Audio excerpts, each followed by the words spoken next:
And we'll start with one of the great ones. And the first up is Dwyane Wade. I'm a big dreamer. I think you got to dream in life to know what you want. The Miami Heat select Dwyane Wade. I said it when I got into this league, I just want to be known as a winner. Wade puts it up for the win! Oh, Dwyane Wade with the game winner! The Miami Heat, they've done it! They win their first championship in franchise history! It's been a hell of a ride. I played a lot of meaningful games. I think that's how you want your career to go. The Miami Heat are NBA champions. Back to back, they've done it again!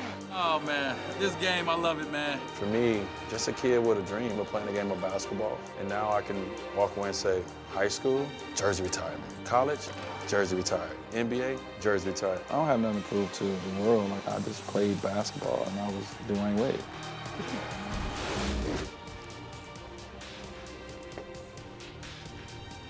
Look at the trophy case that Dwyane Wade has put together, one of the greatest players in the history of the sport. Now that is validated and punctuated by inclusion into the Naismith Memorial Basketball Hall of Fame.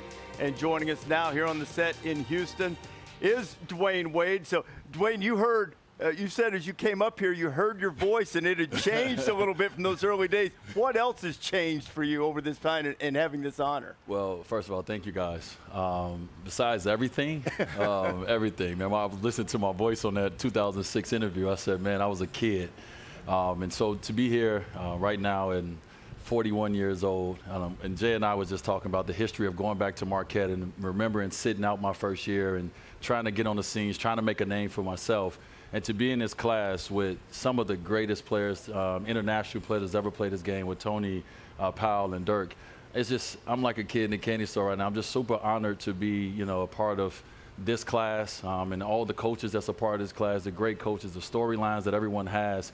Us players are not who we are without coaches like the individuals that's entering this class with us. So it's just amazing. When you first got the call that you were going to be inducted into the Naismith Memorial Basketball Hall of Fame, did you think to your NBA career? Did you think back to the beginning or somewhere in between? What was your thought? I went back to the very start of the finding the love for the game of basketball and why I started doing it. I went back to my first coach, which is my father. I went back to my support system, in the beginning. And that 17-year-old Dwyane that decided to put everything he had into his dream. And, here I go, 20-some years later, I'm able to sit here on this stage to say that I think my hard work paid off. So I'm just very, very, very thankful and very humbled in this moment just to be here. And this is basketball heaven. And so to be able to end your career and say that you're going to basketball heaven, I mean, that's what movies are made of. That's what books are written about. Really fascinated by a guy like you and so many of your classmates in here who, for those of us observing, it's a foregone conclusion. We know you're a Hall of Famer. But when it hits you personally and it becomes official, does it strike you that way, or how does it strike you? It is. I think we all probably go through a range of emotions.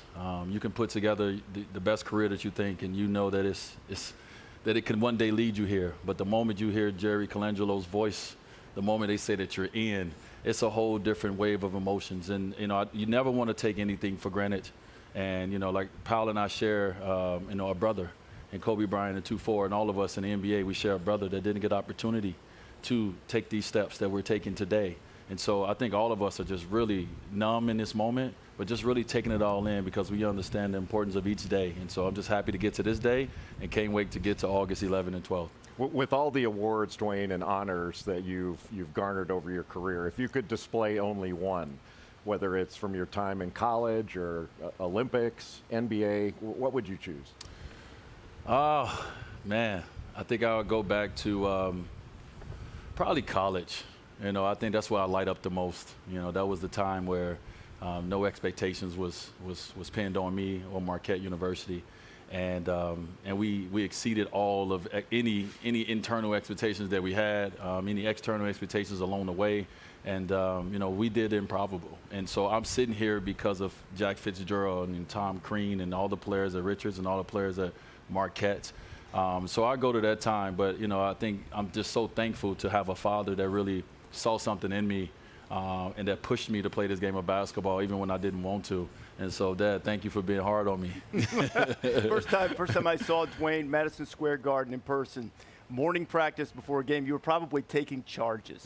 we were taking charges. That's Tom Crean, baby. That's that Tom Izzo school. Put the bubble up and let's go. Dwyane, congratulations. Thank well you, deserved. Reese. What an honor. Dwyane Wade, a member of the Naismith Memorial Basketball Hall of Fame. Thanks for watching ESPN on YouTube. For live streaming sports and premium content, subscribe to ESPN+.